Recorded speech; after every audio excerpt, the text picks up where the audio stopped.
seen the clips, you've seen the drama, the fights, the fiery arguments, the heartbreak, the culture clashes. But what really happened between Angela Deem and Michael Ilesami? What can Africans learn if they're planning to move abroad or dating someone from a world completely different from theirs? This is a story of love, ambition, and harsh reality. A story that was in some ways doomed from the start. And what does their story teach young Africans moving to the US?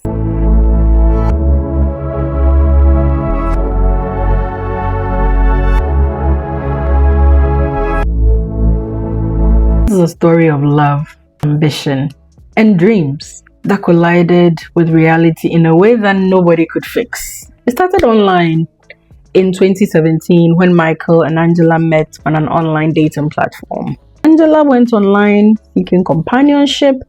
Michael was a young, traditional Nigerian dreaming of a better life abroad. Angela Deem, bold, outspoken, unapologetically herself. Michael Ilesami, young, traditional, ambitious, raised in Nigeria with deep respect for family and cultural norms.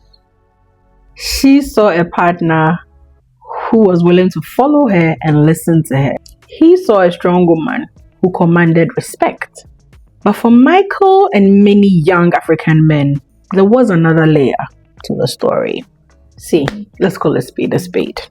Some young men in Africa who are dating older foreign women see the relationship as a ticket out of their country. For Michael and many African men dating partners abroad, crossing the oceans to have a partner, it's a little more than just love. It carries a lot more than that. It's a ticket to opportunity, a chance to escape, an escape from economic hardship, and even a pathway to sponsorship and citizenship elsewhere. And that hidden layer of expectation will quietly shape their story, even before they met in person. It's not wrong to dream of a better life. There's nothing wrong with that. But it creates a hidden tension right from the very beginning. And that tension can quietly grow until it explodes. Angela was raised to value independence, being outspoken, directness, and speaking her mind, the American way. And Michael was raised to value patience, tradition, and respect, often expressed quietly. In the US, women are encouraged to be assertive, to be financially empowered, to be equal and independent. In Nigeria, men are often taught to lead, to provide, to protect, sometimes with an expectation of unquestioned respect. So what happens when these two frameworks meet?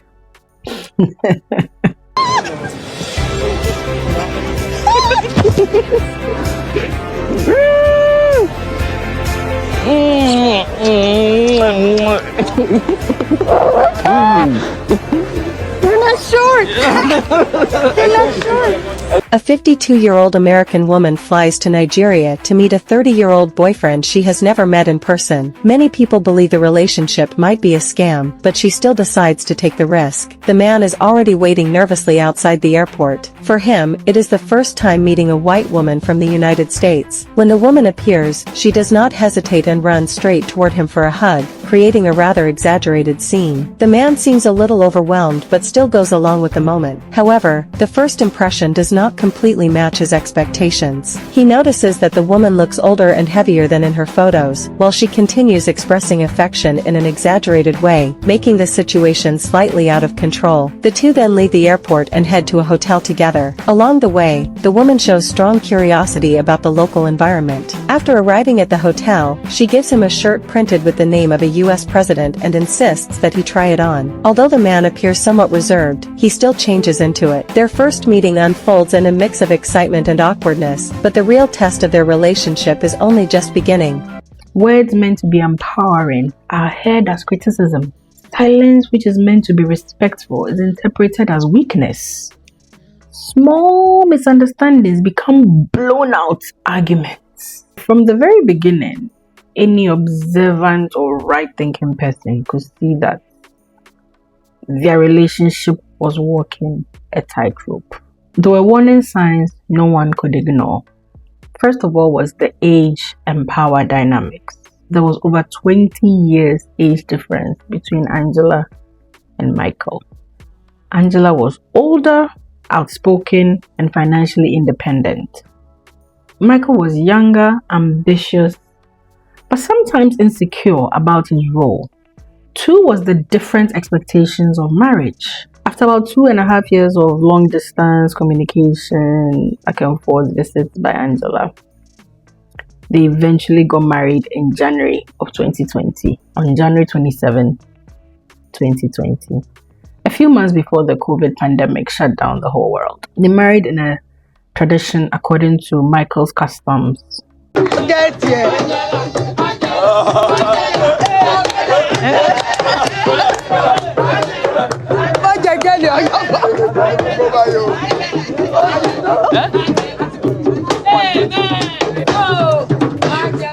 Angela Kadin. Angela Kadin. Take you. Take you. Kendi Ilesome Michael. Candy, Elisami Michael. To be my lawful husband. To be my lawful husband. To love and to obey. It was a big moment of hope, but it was also a stark reminder of the cultural friction between them. Angela expected open communication and equality. Michael expected respect, patience, and adherence to tradition. To love and to obey. What? Yes, to love and to obey. Obey what? Obey your husband. And obey who?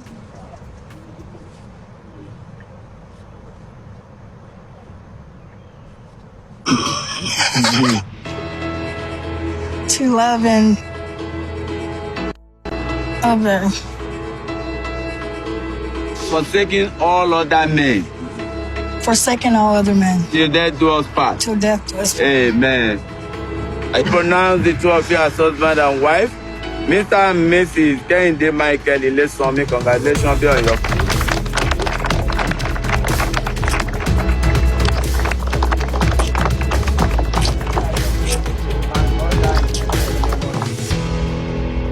I was like, just say it, let's get it over with. From day one, the two worlds collided. So from 2020 to 2023, this is where they had the long wait. The visa struggles, the bureaucracy, the travel restrictions. The world was on lockdown. So there was paperwork, and the pandemic delays stretched the separation for 3 good years. Angela continued life in America, independent and self-reliant. Michael remained in Nigeria, dreaming and planning towards his future and feeling the pressures of providing from afar. He did his best, to be fair. Michael tried his best. He would send Angela packages, he tried to support her with upkeep money and so on and so forth. But the long distance, it was obvious, amplified the tensions between the two. I was waiting to see Michael tomorrow, surprise him. I told him to take down his Instagram, give him another chance to do it on his own. And he responded with laughing emojis saying, laugh out loud. What's so funny about someone's pain? You know how that makes me feel? That he doesn't care about me. Like, who does something like this to their wife? I'll tell you who does. Someone that's not in it for love. A scammer. On the screens, fans saw the couple having very explosive, fiery arguments. These are information.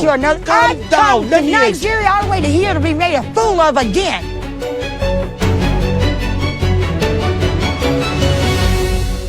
The night before, Angela and Michael got into a huge argument over the visa situation. But what shocked Angela the most was Michael's suggestion that she should go back to the United States while he stayed in Nigeria to wait for the visa result. That one sentence immediately made Angela suspicious. The next day, the two of them sit down face to face to talk things through again. Angela gets straight to the point. From the visa process, to Michael's explanations, to the things he said, every detail now feels off to her. Michael tries to apologize, admitting that what he said the night before didn't come out right. But Angela isn't convinced. She discovers that when Michael said the result would come in 2 weeks, that timeline didn't come from the embassy at all. It was just something he read online. Now Angela is convinced he must be hiding something, so she checks Michael's phone. What she finds raises even more questions. Michael has been sending money to someone repeatedly. The transfer notes include different amounts and something labeled as contributions. Michael explains that this is actually a common type of group savings system in Nigeria, kind of like a shared piggy bank, where members contribute money regularly. But instead of reassuring her, the explanation only makes Angela more suspicious. Then she notices another thing on his phone, a group chat called Paradise Men. And Michael isn't just a member, he's the group admin. Angela completely loses it. To her, the name sounds like some kind of organization dedicated to scamming American women for visas. Now she's starting to wonder if she's been used this whole time. She traveled all the way to Nigeria for this relationship, only to feel like she might have been played from the very beginning, to be continued. This is how we know. You have no goddamn business over here, you mother. These I are will not information. listen to another. Calm down. Let me Nigeria all the way to here to be made a fool of again. Making every eventual conflict in the US more volatile. He finally arrives in the US in December 2023, nearly 4 years after they had exchanged their vows. Just 1 month short of 4 years. We're in the USA. You're in the USA. I'm so happy. USA, baby. Finally. USA. Are you crying? And you better put the jacket on. Let me hold this, because it's cold out there. We're in the USA. Let's see some patriotism. Now you're a Nigerian American. Turn around, let me see. No dirt on it? Okay, you did good. How's it feel? Sexy, baby. Sexy Okumi. Let's go, we gotta hurry up and get our luggage, come on. Yeah. Is this real? Let me feel it. Oh, it is real. We've been through a lot, and I appreciate my wife, for her strong patience. She said she's not gonna leave me until the visa gets approved. But to God be the glory, after the administrative processing, after 2 weeks, it has been approved. It was quicker than I thought. We're home, babe. Yeah, finally. Home sweet home. He arrives on a spousal visa. And the excitement at that point is real, but so are the challenges. Because this is where reality dawns upon the two that, hey, we are going to be living as husband and wife under the same roof. Living together under the same roof reveals every single cultural difference in bold, undeniable ways. Who makes decisions? How do you spend money? How do we keep money? What do we do with our money? How do you communicate? How do you communicate when frustrations arise? Now, every argument highlights the age gap, the social dynamics, and the cultural differences. And so at this point, Angela's independence is clashing with Michael's patience, gentle nature, and his expectation of respect and hierarchy is severely demolished. But behind the scenes were deep issues of miscommunication, deep mistrust, because Angela kept poking at Michael that he was cheating. He was seeing somebody else, he was seeing somebody younger, perhaps someone even African. Yesterday, Michael and I was on our way to the beach to celebrate his birthday, and we didn't make it. We got in a big old fight about him telling me he never been to that boat dock. He's hurt me again. So how can I think he loves me if he continues to keep this going? But I'm not gonna sit in this room all day again like I did yesterday. I'm getting ready to hit the streets.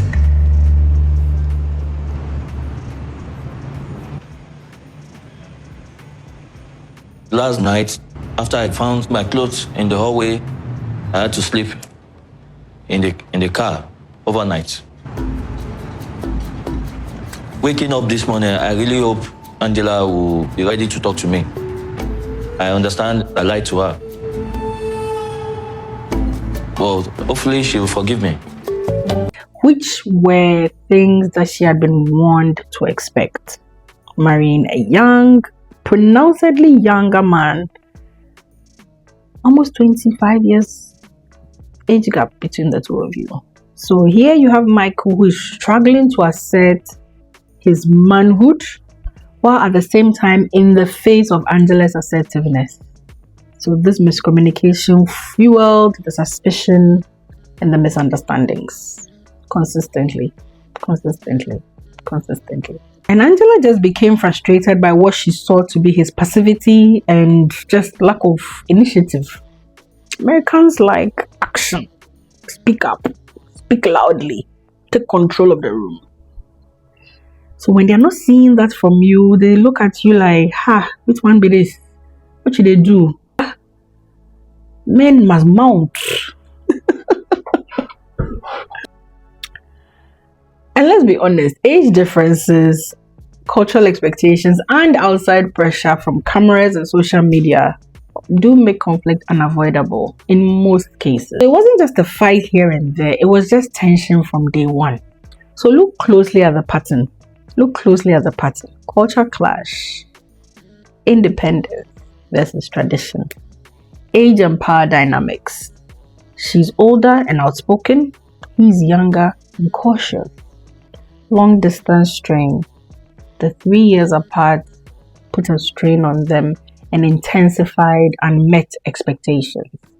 Because naturally, she presumed the moment she got married to him, he was following her back. But that didn't work out that way.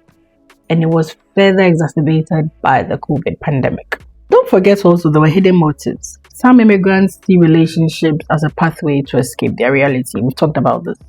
And then there was the external pressure of having this relationship put on a world stage on reality TV, and it was being fed by commentary from social media, from left, right, center, everywhere you turn.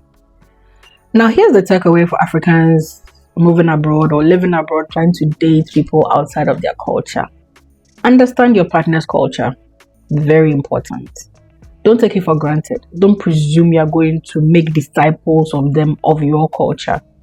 Once they see you respect theirs and understand theirs, it actually even makes them more eager to learn yours and in some cases imbibe it. You find certain partners of different cultures even trying to find a local name in your culture so that they can feel closer to you and feel closer to your family and to your culture. Don't force it down their throats. Don't also presume your culture is superior to theirs or that they don't have any culture. They do. What have they been doing over years and years? What do we call culture? Culture is what a group of people do over a long period of time. That's culture. So just because yours can be seen in fabrics, hairstyles, in language, in all your traditions, it doesn't mean somebody doesn't have a culture. They do.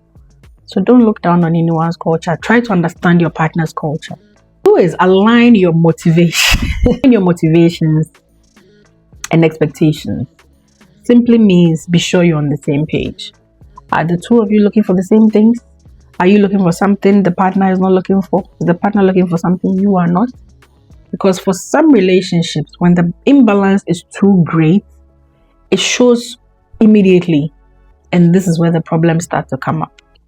Communicate constantly, clearly, and patiently. Keep in mind this person was not raised the way you were. They came up from a different place than where you came up from. They don't see things the way you do. So how you may feel about a certain topic may not necessarily be the same way they feel. Even people we grew up with in our cultures don't see things the way we do. How much more people who grew up in an entirely different environment? So you constantly need to communicate so that you don't allow little things to fester and become huge issues. Don't make mountains out of molehills. Communicate clearly, consistently, constantly, and patiently. Don't be angry when you're trying to explain something. And also don't be angry when you are receiving their communication. Be open. It's your choice that you made to be with them. So there are choices you need to make to encourage it to grow. And do prepare for external pressures. It's going to come. Especially if you look different. Let's say a white person with a black person. You can get away with it if you are both black. There will be undertones of the differences. But if it's that stark, prepare for the pressure. It's going to come. The commentary is going to come. Because in as much as we believe the world has gone forward, it really hasn't. When it comes to racial relationships, interracial relationships, it's not gone that far ahead. You will get some feedback. Favorable, not so favorable, but you need to prepare your skin for it. So that public scrutiny, the two of you must be on one page and you must be united in order to withstand it and grow forward. And don't let ambition override your emotional compatibility. You can tell when you are compatible with someone. There's some amount of time you spend with someone that tells you, we will work out, we will work out. Don't let the fact that you have a goal, a light at the end of the tunnel, a guiding ambition. So that ambition overrides whether we are good for each other, whether we're compatible. Don't let that lead the way, because that's where the trouble will be stemming from. Because you'll be so focused on whether your blue passport, red passport, black passport, whatever color you're looking for. And so you may pay less attention. So you may get that color passport, but the stress, the war injury, the scratches, figuratively, that you may have endured to secure that passport.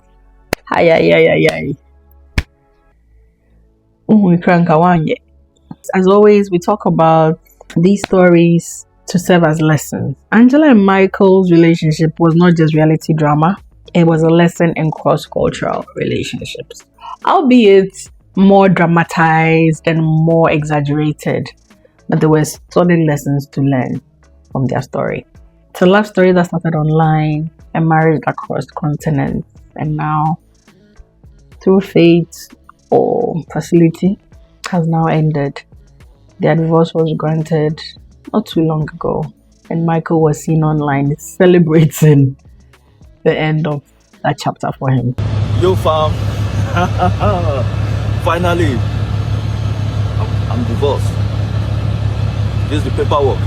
Yeah, that's the courthouse there. I'm right here in Jesus, Georgia, and I want to say a big thank you to each and everyone for the love and support. It hasn't been an easy journey, but I want to say a big thank you to everybody. God bless you all. I'm officially divorced. Thank you, Father Lord. Thank you. Single life, here I come. Thank you. Shout out to you, my cause. Peace. Thank you so much. Thank you. Officially divorced. We wish him well. We also wish Angela well. And we hope they go on to find their true loves. Thank you for joining us on today's episode. We hope you enjoyed it. Let us know what you think about Angela and Michael's love story. Had you heard of these two before this video? Did you know anything of their love story? Drop your comments in the comments. I would love to read all your comments. I love reading your comments. Let me know that you are enjoying the content almost as much as I'm enjoying putting it out. So we thank you for all your support. Don't forget to shop with our sponsor, Omamba Shipping. Omamba ships anything you want from the United States to Ghana. Anything, be it food, clothing, furniture, equipment, vehicles, you name it. They will help you, and at the best prices. So I will not recommend fake for you. So contact Omamba on +1 732 498 4678. You can call them directly or contact them on WhatsApp. They are ready to receive you. Let them know you are coming from Nana Adom show, and they will handle you with extra gentle royalty. So thank you so much for all the support, guys. And until the next video, I will be on your screen soon. I appreciate you all. Thank you so much for the support. Don't forget to subscribe. Don't forget to follow us on all our social media. And like I mentioned, I'm going to be more active on TikTok so that we can grow the family. So do catch me on there. And don't forget, Adom. Until I catch you the next time. Bye, guys.